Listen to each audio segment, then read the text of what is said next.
Shalom, welcome to our daily class and maybe Nachman on Patreon. We're going live today on Facebook because this teaching is so outrageous that I feel that if anybody hears this teaching from Rebbe Nachman, that they're going to change the way they look at their relationship to God and to divine inspiration and a lot of other important things.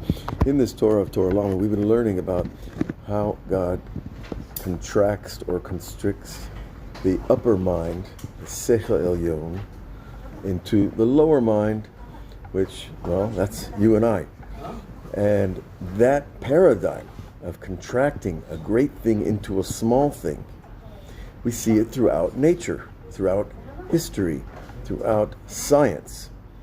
And so it's a principle that we can use wherever we explore the world, not just in sacred texts, and certainly, your own perception is going to reveal new things to you. And that's the beauty of this. He begins, we're in the third paragraph of Gimel, and it begins, Bat Haita Lo Avraham Avinu Ubakoshma. Avraham Avinu had a daughter later in his life, and she was called Bakol, in all, or with all. And I guess after you have a daughter at 100 and it was after Sarah Imenu, so it had to be when Hagar came back to Avraham. She was, of course, a princess in Egypt. She came back to Avraham because she knew where the real teaching was. And she went back and they had a child, Bakol. They had other children as well. But nonetheless, this concept of Avraham having a daughter followed the trail of the parallels. You'll see what I mean. Bat, this idea of bat, a daughter, Zebechinat bat ayin. This is the idea of the daughter of the eye, which is loosely translated as the pupil of the eye, the black part of the eye, which is just a window that opens and closes according to the outside light.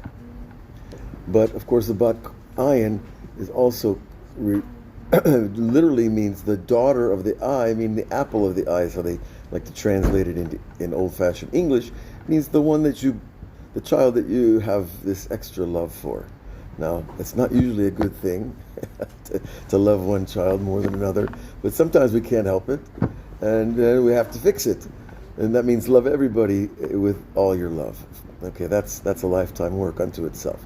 But nonetheless, okay, so we have this idea of the bat ayin, which is the pupil of the eye, and he's going to tell us how Hashachar sheba'ayin, that's the black part of the eye, the pupil. Shehu bechinat shacharut. Now we learned earlier in the Torah that the shacharut, or the shachar, the black part of the eye, what does the eye do?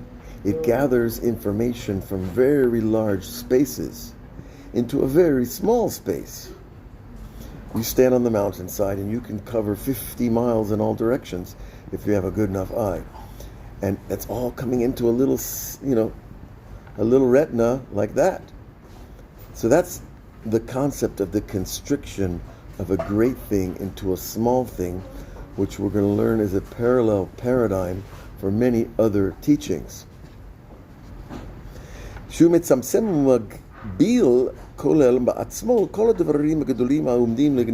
he contracts and receives and introduces everything that is seen before it comes into the eye. So your eye is an information collector, but it gets a lot more than we realize. The scientists have found that on the corners of the retina, there are certain cells that can see 50 miles away, clearly. So you see that not every cell is the same in its power to receive light or to translate it. Okay. Kagon har gadol. He gives us an example, like a great mountain, she'omed lifnei abatayim. A mountain is a huge thing, and yet the whole thing can fit into your eye in the form of an image.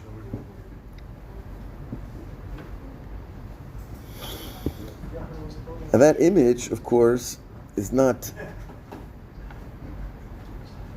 something that we can record. Visually we can record it, but all the information that's contained there at once is going to be really hard, right? Because there's so many details. But the eye actually gathers those details through the miracle of the camera lens inside your eye. All right. Now he goes on to tell us, right? He repeats the idea that this black part of the eye is the contractor. It's like the lens contractor of all that information of what you see. And this is the way we comprehend and see what we see. So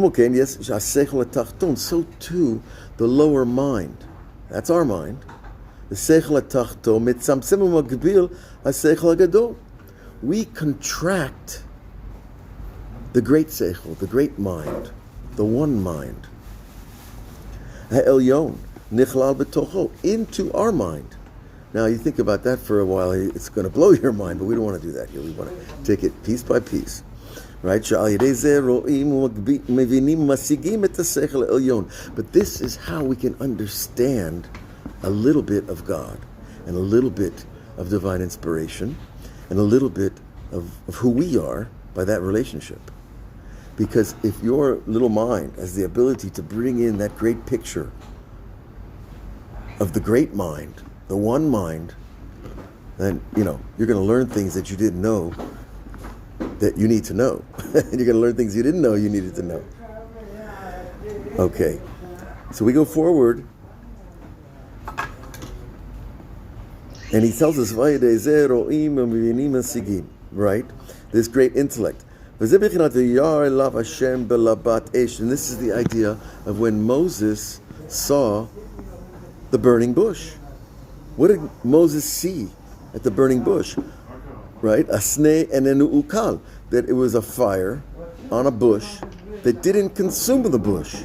So obviously, the idea of fire in the Bible, in this context, is a spiritual fire. It is not a physical fire as we understand it. And so that's important. Now, we know in Hasidut it's explained many ways, many different beautiful interpretations of this burning bush. The Alter Rebbe of Chabad writes, I believe in Shira that the burning bush was a symbol of what Moses was going to rescue in Egypt. The collective souls of the Jewish nation were that burning bush. Okay, but here for our purposes we're learning it a little different. That the burning bush here is a symbol that God wanted to possess, so to speak, Moses' mind. Right? He wanted to lalbish. Now, halbish means to enclothe. And now that's why I use the word possess. That's kind of, that word is a little problematic nowadays if you watch too many movies. But the idea of halbasha is to enclose something, like when you put on a coat or a dress or a coat, something beautiful. This is the idea that Moses' mind was going to be enclothed in God's mind. And this is the idea of the bat ayin. How does the wearing of the garment take place? Is through this collection of the light of the great mind into the lower mind. And this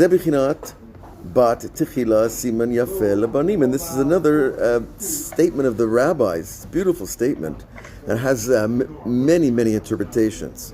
But the basic line here from Baba Batra in the Talmud is, Bat Techila, when a woman has a baby girl first, Siman Yafeh Lebanim.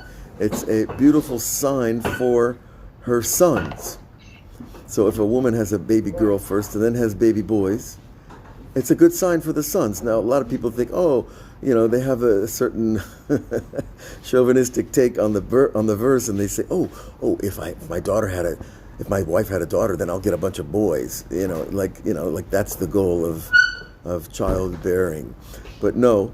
I think the real idea is that if a woman has a baby girl first, she's going to have a helper to raise all those crazy little boys later.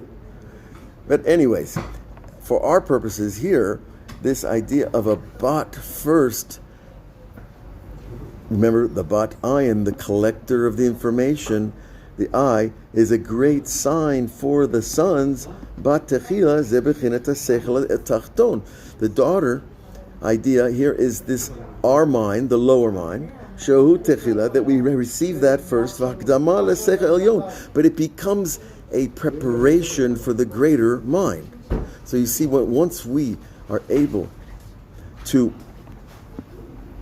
use our mind properly and purify our mind and make the mind a vessel, then we're going to be able to receive that higher intellect, which of course is what divine inspiration comes out to be in our everyday experience.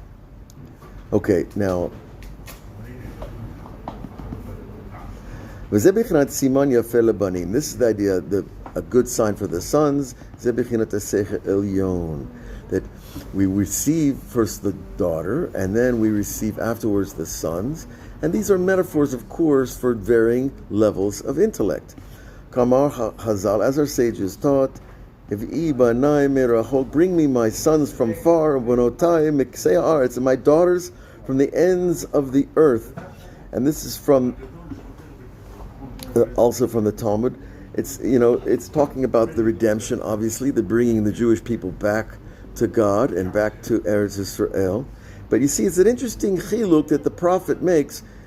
Why does he make a distinction between the sons coming from far and the daughters coming from the end of the earth? As if, what does that mean? That the daughters went further away? I'm not sure that's what it means. Bring to me my sons, Elu Galuyot. These are the exiles, Shebabavel, that were in Babylon, right? Which was the second exile after Egypt. Shedatan miyashevet kabanim, because the daughters of Babylon were very smart. And the rabbis praised them by saying that their intellect was rested on them well. They had yeshuva dat, which literally means a rested intellect, a settled consciousness. That the daughters got that when they lived in Babylon, and they also obviously were not dummies. They learned a lot of Torah and what we call chokhmat chaim, the wisdom of life. It's not just what you get out of the book; it's how you learn to use your learning. Now, benotai elu galuyot shebesha'ar artzot, and the idea of the other exiles, the Roman exile, the Assyrian exile, and of course the Roman exile spread over the entire globe until this day. These are the other galuyot, sh'artzot datan einam miyushevet kabanot, that the das, that in the far exiles, it's not a very complimentary item here, but it says that even the men don't have the consciousness that the girls used to have back in Babylon. So be careful who you tell this to. I'm sticking my neck out here, but you understand that through what we call this concept of the Yeridot Adorot, the gradually swinging down of the generations, right? The de-evolution of intelligence and godly consciousness, that this has taken place right within the Jewish people, that the young daughters are smarter than the grown men of today. So, I'm sure a lot of people won't want to hear that, but it's still good. What it really gives us is a tool to measure how intellect spreads from Moses, who's called the Kolel. Moses received the highest portion of God's intellect, and then that comes down generation after generation through the Torah, through every person. Now, this concept of how the generations comes down is not a put down. It's not to make us feel bad. It's to make us understand God's plan. The plan is that everybody is going to get that piece of divine inspiration and intelligence that is at the root of their soul eventually. Now, how it plays out and how it works itself down depends on us. And in this Torah earlier, we learned that the Torah itself is a contraction of God's mind. How? Into letters and into words and into sentences, into paragraphs and into chapters. All those structures of symbolic language are vessels that hold God's mind, and they come out in the Torah. So that's why when we learn the Torah, we're actually receiving little packets of His wisdom. And the more you learn, the more your mind expands. And the more your mind expands, of course, the more you can hold of the general, the upper intellect. So it's really rather logical when you look at it this way. And of course, when we're talking about the Torah, we're not talking about just letters, we're talking about vowel points, right? There's 10 different vowel points. We're talking about the cantillations, right? The musical notes that correspond to the letters. This is how you stretch and manipulate sound. All that has wisdom embedded in it according to the Kabbalah. So when you jump into this level of understanding, you start to see that the Torah is not what we think at all. It's not a book on a page with letters. It is a transcendental device to take us from here to the beginning of time and back, and into the future and back. Because Rabbi Nachman says elsewhere that anybody who learns Torah, it is fitting that they should see the future. They should know atidot. Now, knowing atidot is an interesting phrase. Knowing the future doesn't mean you just know everything about the future. It means you know what you need to know when you need to know it. And that's good enough for me. Think about it. If you know what you need to know when you need to know it, then you're gonna bat very well. You're gonna put you in the top of the lineup. Your life is gonna run well because you have that hush, that instinct, that intuition of what is good for you and your situation at any time. And this is one of the big reasons why God is commanding us His mitzvot, because the mitzvot align the mind, the lower mind to the upper mind, through these letters, words, concepts, sentences, etc., etc. Okay, so this is a Torah that we could work on a long time, and these ideas are really powerful. And when you get to work at it this way, with this understanding of what you're doing, you're going to see that learning is not this dry, dusty, ancient thing that our grandfathers used to do, right? That we're looking through the letters into creation. And a lot of stuff is in there that we don't know. So I want to bless you all with those eyes to see and the heart to know. And we're going to be back on our daily class on Patreon, continuing this Torah 30. And our goal, of course, is to complete the entire book, which is over 400 Torahs like this. And so it's about a 5-year project, I guess. But that's why we put it on Patreon. We ask you to join us as a member at any level that you wish. But to be part of the learning is the most important thing. God bless you. Have a great day.